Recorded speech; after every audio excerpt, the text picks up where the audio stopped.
Hi there YouTube, this is Daniel back again with another YouTube video, and this time it's another comic book haul video of the month of October.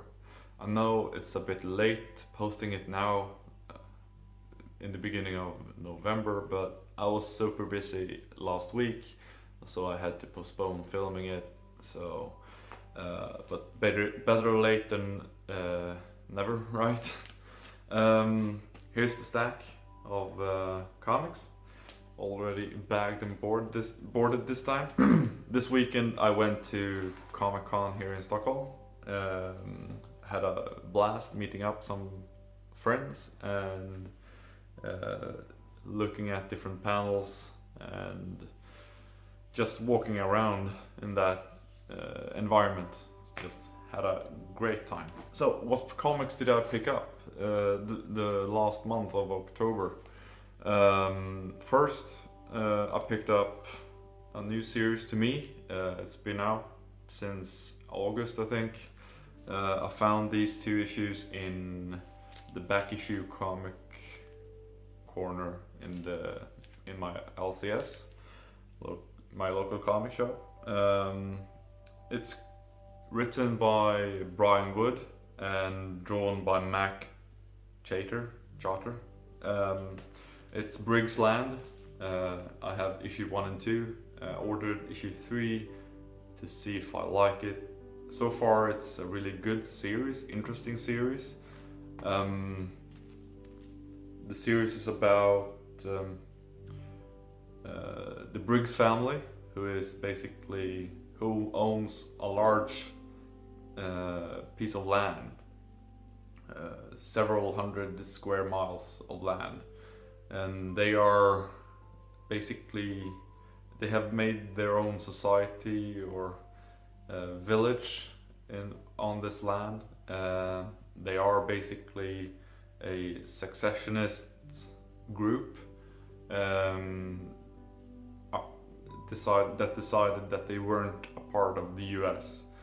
They are basically anti-government, and the patriarch of the family, who basically runs the family, or so he thinks, is in prison, and the matriarch basically wrestles control of the family in the beginning of the first issue.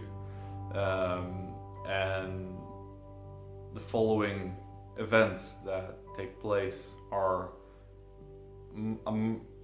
a lot of it is basically a reaction to that, and both within the family and outside of the family. And the FBI is basically investigating the Briggs family, and the reason she basically decides that she has to run the whole family or run the business of the family is that she finds out that her husband basically sold them out. He is in prison and he starts to work with the FBI, or so they say. It's really interesting. It's being developed for AMZ, for television, so maybe it's gonna be really good television as well. To me this looks promising, but I won't decide until I read the third issue if I'm gonna continue reading the series or if I'm gonna trade weight or just watch television. I don't know. But it shows promise, and I can't wait to read issue 3 to decide whether or not I'm gonna continue this series. Okay, so next up I have a Vertigo series written by Joshua Williamson, that writes The Flash now in the DC Rebirth, and drawn by Jason Sean Alexander, who has done his own creator-owned series, Empty Zone for Image, and I think he has drawn some Arkham Asylum comics as well. It takes place in the future, where there's a man-made ice age basically, and this is basically half a century into that ice age. And we follow Keaton and her group of people that basically runs different transports, and they get this mission to escort these scientists to a secret facility at Alcatraz, and they start the journey in Mexico City, I think. It's really interesting. The artwork is awesome, and the writing is really interesting. So I can't wait to issue 3. It's gonna be a 6-issue miniseries. So this truly shows promise to me, and I can't wait to get to read next issue in the series. Next, I have this DC Rebirth title, Trinity, written and drawn by Francis Manapul. At the end of the last issue, something happened that basically shocked these 3, Batman, Wonder Woman and Superman. And we basically kick off right from where we left off, and something is not really right with the world in this issue, and Wonder Woman and Batman basically points to that during the issue, but Clark is basically blinded by the events and the possibilities that they hold somewhat. But basically they are thrown back in time somehow. I won't spoil it, but if you read the first issue, you might have some inkling of an idea to who might be involved, and it's a bit clearer at the end of this issue who might be responsible for the events here. I really do like the artwork, and the story is a really nice story. So I can't wait for issue 3. I'm gonna continue this for at least a few more issues to see if I'm gonna continue with the Trinity series. So there's another DC title in my pull here. This one is Vigilante Southland, written by Gary Phillips and drawn by Elena Casagrande. It's basically about this guy Donnie, who is basically a washed up pro basketball player. He played in the European leagues. Now he works as a janitor at the university where his former coach coaches the college team, and his girlfriend is politically active, going to protest rallies and stuff, and she's involved in this accident later on in the issue, and there are things that's not really quite right, and Donnie basically intends to look into it, and I think he contacts his his father. I think it's not that clear, but I think it is his father, who has connections at street level basically, and he goes out to try and find out what really might have happened to his girlfriend. If I go in too much about the story, I might spoil it, but this is gonna be a 6-issue miniseries, and I like the artwork, and the story is it's interesting. It's a vigilante story basically, hence the title, I guess. But it's gonna be a fun read, I think. At least the artwork is good in my opinion. So can't wait to see what they go with this series, where they go with this series in the next issue. So now I have an image series. I have read the first issue. I couldn't find the second issue, so I had to wait for the second printing, and now I have it with the third issue.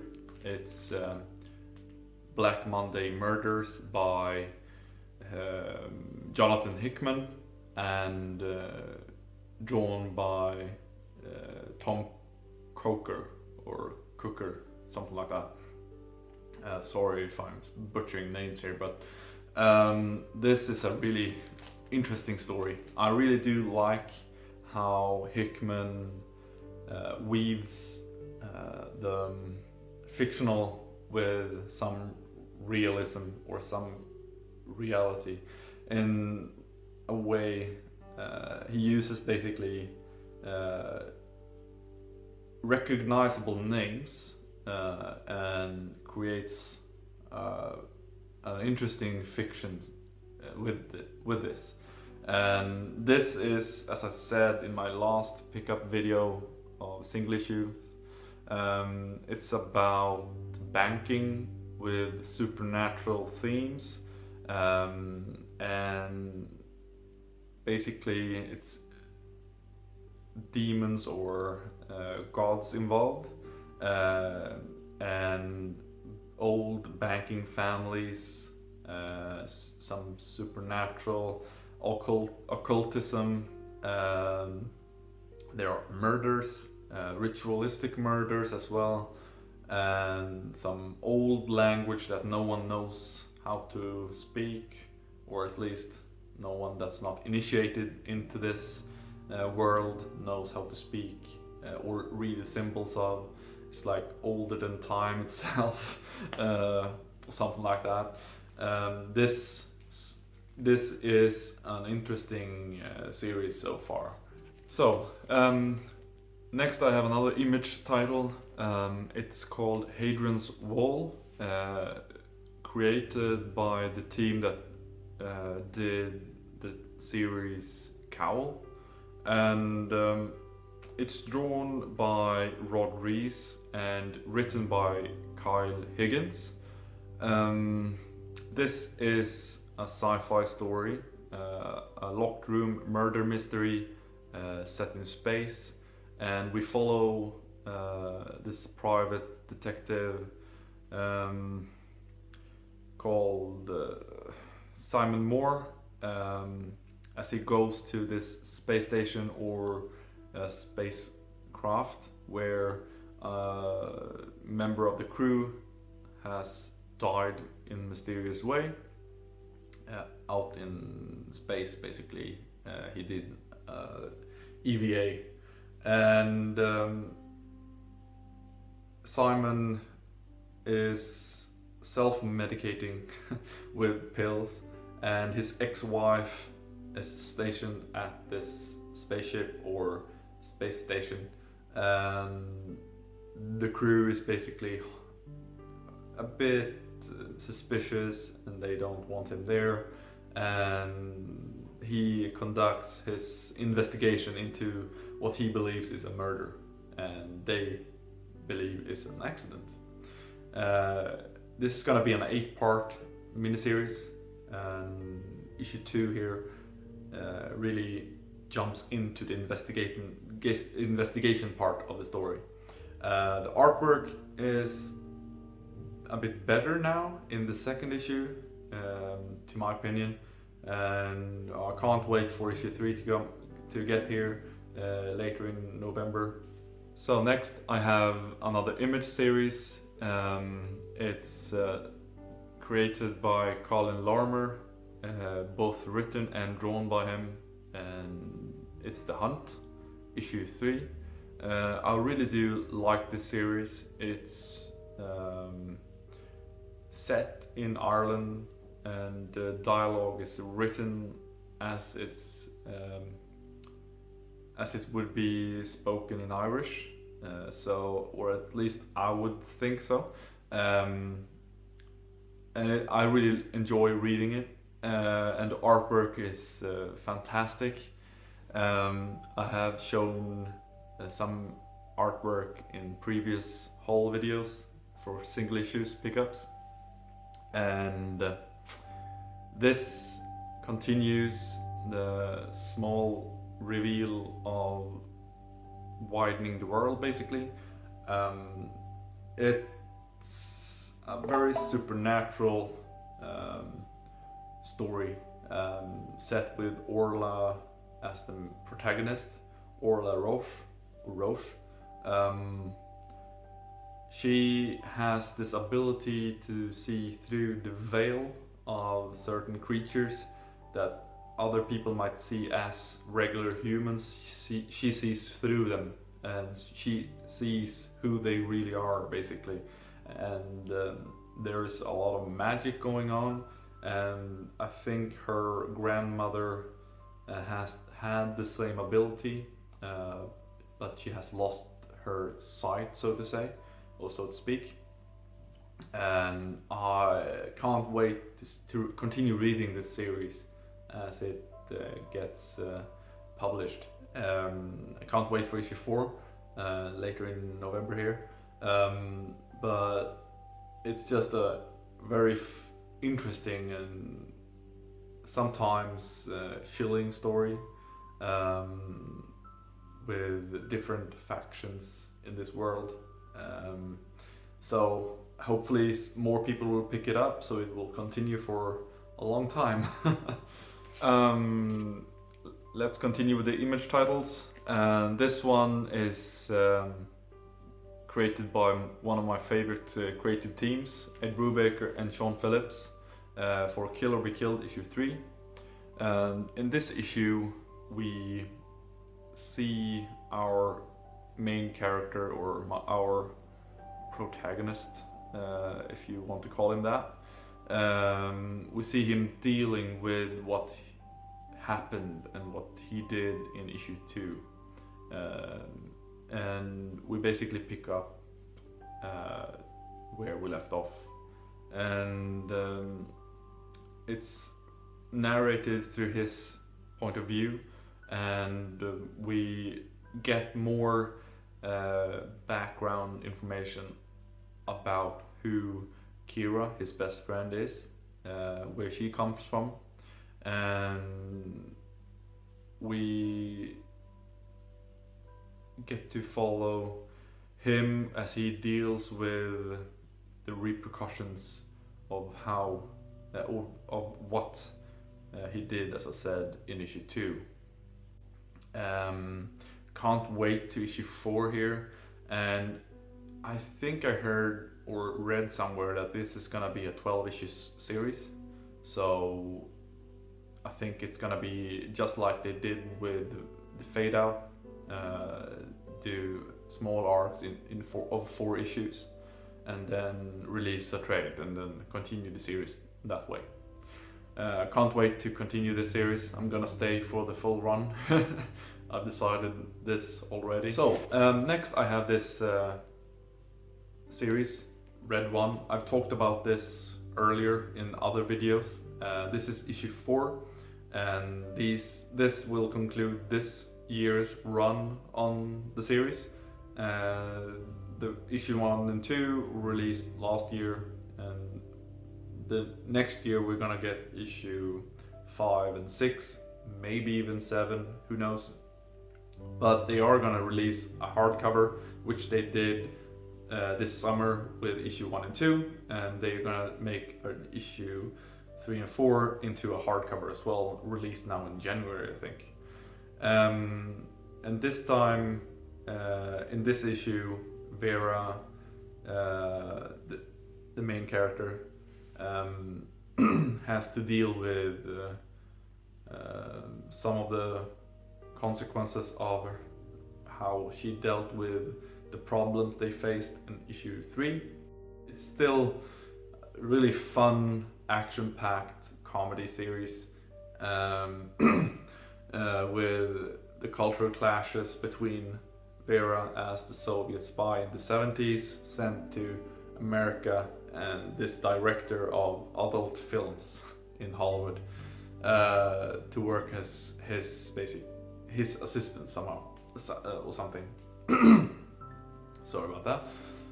But it's still a really fun series, and I can't wait to continue this as it's gonna be released sometime next year. Okay, so next I have another series from Image. It's created by Mark Miller and Greg Capullo, and it's called Reborn, issue 1. This series is a new one. This issue is basically a build-up, world-building story. The whole issue is basically dealing with death, and people die in different ways. When you died, you might be old, you might be young, but in this world, when you are reborn, so to say, you basically get to be at your peak, both physically and mentally. You are at your peak, and that's basically it. That's what we get from the first issue. This series shows real promise. The artwork is fantastic to me, and the writing is really fun and interesting in so many ways.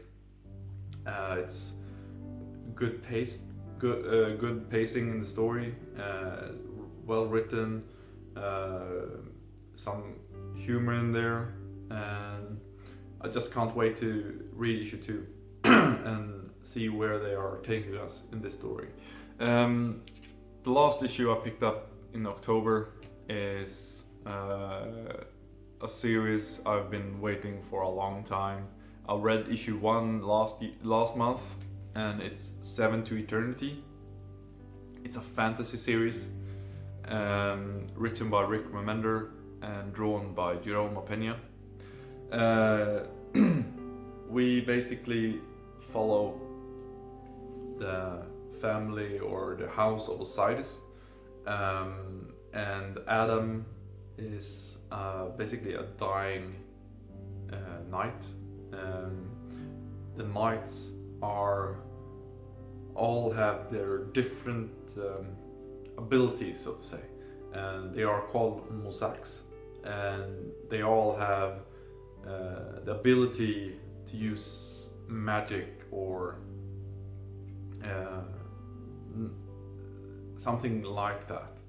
The first issue was basically just building up to where we are here, and I think this issue is basically continuing in that vein, building up to something bigger, and I think we are going to be following this group of people fighting this king, Mud King they call him, or the god of whispers,